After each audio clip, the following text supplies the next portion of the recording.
Welcome, my name's Kristen Hancock. I'm from Fontaine Swatch Branding and Design Studio, and welcome to our second podcast. If I could throw over to my right, Chris, would you like to introduce yourself? Sure. Hi, everyone. My name is Christopher Malotti. I am the director and head copywriter of Malotti Media Copywriting and Message Marketing Bureau, and I help brands find power through words. Hi, I'm Ariel Bowers from Giraffes. We are a full-service video production and animation studio. We help you with TV commercials, animated explainers, or multi-platform campaigns. Mike Sandys from Oddball Marketing, and we're a full-service marketing agency focused very much on delivering actionable results. Thank you, Mike, and thank you for joining us in our second podcast. And today we're talking about what is trending in marketing right now and what you need to know. Another trend I'm noticing in marketing going forward is people, like brands are starting to release tools, and I mean digital tools. So what I mean by that is I'm seeing, for example, there was an agency in America who what they did was they were doing similar to what I do with content writing and copywriting. And what they did was they got an algorithm together and put it where it helps you find the Google SEO keywords, and it's free.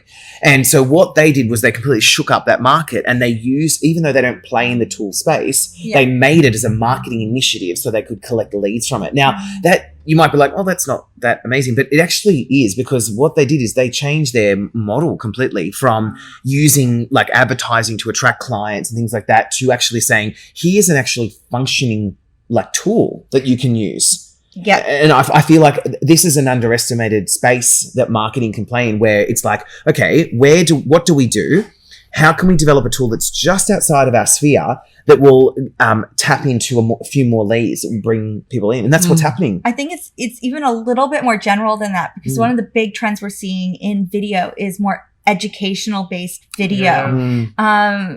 People don't want you just to advertise to them all the time. They want it to actually learn and be educated. And you are becoming a thought leader by putting that education content out there. It's really this kind of soft way of advertisement, because you are educating your audience. But in doing that, you're educating them about your product, about your service, which in return brings them back as a business. So education and educational videos have become quite a popular tool in the marketing sphere, and a really good route to go down. Yeah. And that plays right into that tool. It's about giving something to your audience where they're actually gaining from it and not just being advertised to. Yeah. Right? And it's practical in its nature. And so for people who are considering this option, it's like, as I said, you look at your sphere and then you can say, who are my ideal clients, and where is something I can develop, like an app or an algorithm or something, a piece of software that you can say, you can put it here as like a Trojan horse, but it's not meant to be that sinister. It's like that how you can find dun, dun, dun. right. But it was like this agency that did that. They scared a lot of the other tools that do a similar thing, because it gave people free access to it. So then every one of their potential clients went there, and then it said, hey, you have to subscribe to use this, and they got all these leads, and so it's like the tool is now becoming this new form of marketing, and it came out of the blue. It's like someone gave it a go, and it's like, hey, that works. And then all these people started reaching out to tool developers and saying, here's something we're thinking. Can you build this so it makes an outlet? I mean, Mike, what do you think? Even if you don't use that as an actual a product, so they've developed it and taken it a step further when they're actually going to monetize it. Yeah. Even if you don't go as far as that, from a website and online point of view, those kind of tools, if you think back to the days of SEO and link, building links and stuff, that's still very relevant. Yeah. Getting backlinks, good quality backlinks to your site is extremely useful in terms of ranking. A tool is going that next step. It's not just creating an amazing blog article that people want to read and go, oh, there's some interesting information. Thank you for educating me and sharing that with me. A tool is actually something that's very relevant and very powerful. And other sites going, hey, check out this site and check out this tool that's available now. It's easier to get backlinks to your site, which helps you from what happened with online. them. That's what really happened. I can imagine that would be huge. And they just stumbled across it. They were like, hey, let's give this a go. And so I think this is a really big space. And for me, I addressed this with my team and we said, we're not ready for this yet. But it is something that, you can go to developers. But I think the most powerful point in taking this one next level is the idea. Like you need to come, like if, for example, if you're a website builder, maybe a tool that helps you identify those 404 pages. I know some of them exist, but they're more like throwaway software. Whereas if you could develop one that you can plug into your website and say, hey, this is a free tool that you can use to scan your website and take it further and further. All of a sudden you're tapping into these people that go, I don't know if my website's any good. They put it in there. It tells them if their website's any good. And then it goes, hey, we can do it. We can fix these problems. Yeah. That's how a tool becomes powerful. Absolutely. I mean, if you think about it that way, you're using it as this sort of pre-sales funnel kind of tool that helps them to self-diagnose and identify that, hang on, I got a problem. You know, and I need to talk to someone about it. Who am I going to talk to? Well, the people who built the tool. Yeah, it's right there. You're in our space. Right there, And I think it's underestimated by a lot of marketers. So, and I think it's the next step on the free content piece, because I think direct-to-content tools. The free content is still an essential part of your marketing piece, but people are wise to I'll click on your site. That free content looks really interesting. Can I download that? Yes, after you've entered all of your details. Yeah. People are quite wise to that, and I think particularly the younger generation are a lot more comfortable with entering their details, but people in particularly my space, possibly less so. Still getting. What do you their mean heads by that? around it. Yeah,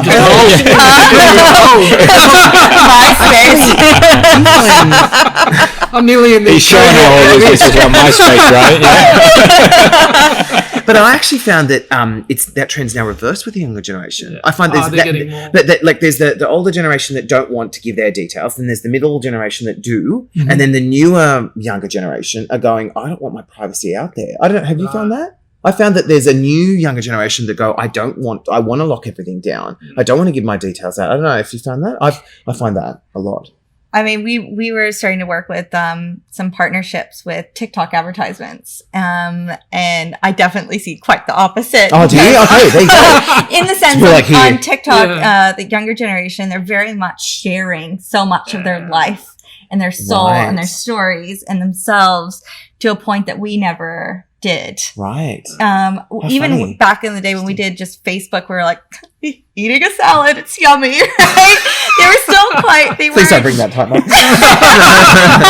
And then now it's more, we use it as like, the political atmosphere, this, but they're actually being a lot more engaging with their personal feelings and stories and awareness. So I actually feel like they're engaging with each other on a whole nother level, and to the world.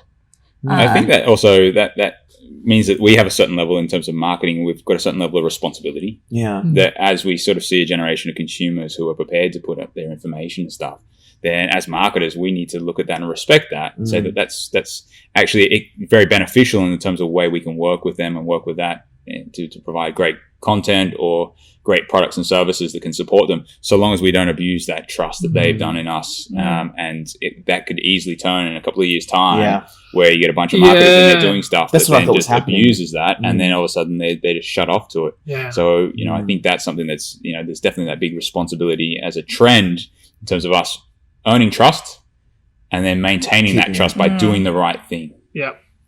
So maybe if I go along the panel, Chris, final thoughts? Yeah, look, I would say embrace new and look at new forms of marketing. Don't forget to keep your current ones going. Like I said at the start, is making sure that you're taking all these you're open to these new practices, but not saying let's do them all. It's like, okay, let's strategically pick what we can do, what's going to get the most impact, what's consistent with our branding, and finding a nice mix is the best way, I would suggest.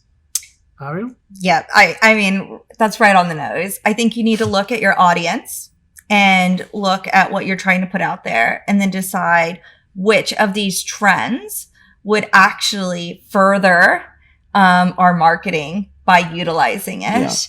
Yeah. And that's the one that you approach, because you don't want to be stuck either. You don't want to just stay in your comfortable little bubble and say, we've always done this, so this is what we're going to do.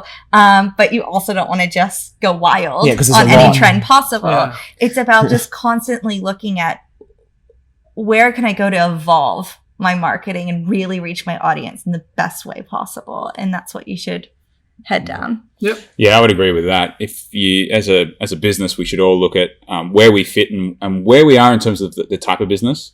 Some of latest trends and things that we're talking about here aren't suitable for, let's say it's a small business, micro business. Would I say that this is wise to invest a lot of time in things like TikTok and stuff?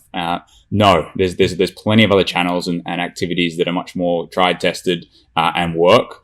So I wouldn't be delving into that. I mean, depending on the type of business as well. Whereas there are other businesses and brands that makes perfect sense to get into that straight away and being on the bleeding edge of those new trends that sort of come through. I think to Kristen's point earlier, look at the data. Yeah. Ultimately, in terms of the activities you want to do, test it, trial it, see how you go with it, see what the data says about engagement and what's happening and the type of customers you're interacting with. And then, because the data's out there. There's so much data, unlike years ago. It's everywhere in terms of every platform that you work on. There's information coming through around what's going on and how the engagement's happening there, because they all want you to be advertising with them or continue to do activities because you can see results out of it. So have a look at that information, dissect what's working for you, and continue with it, the ones that are working. Yeah, excellent. Great. Yeah, look, I would just reiterate what you guys have said. I think Chris made an important point. Don't be closed. Marketing evolves. It evolves naturally. Stay abreast of how it's evolving. But that's the important word that I think, emphasising what Ariel said, evolve with it. You don't have to be at the leading edge. You don't have to be at the precipice making the decision as to whether, if I do this, am I the next big thing? You can very comfortably come in behind in the vanguard and follow what others have done and be successful. Finally, do what's right for you is my take. So is that everybody? Look, thank you very much for joining us. We look forward to seeing you at our next podcast.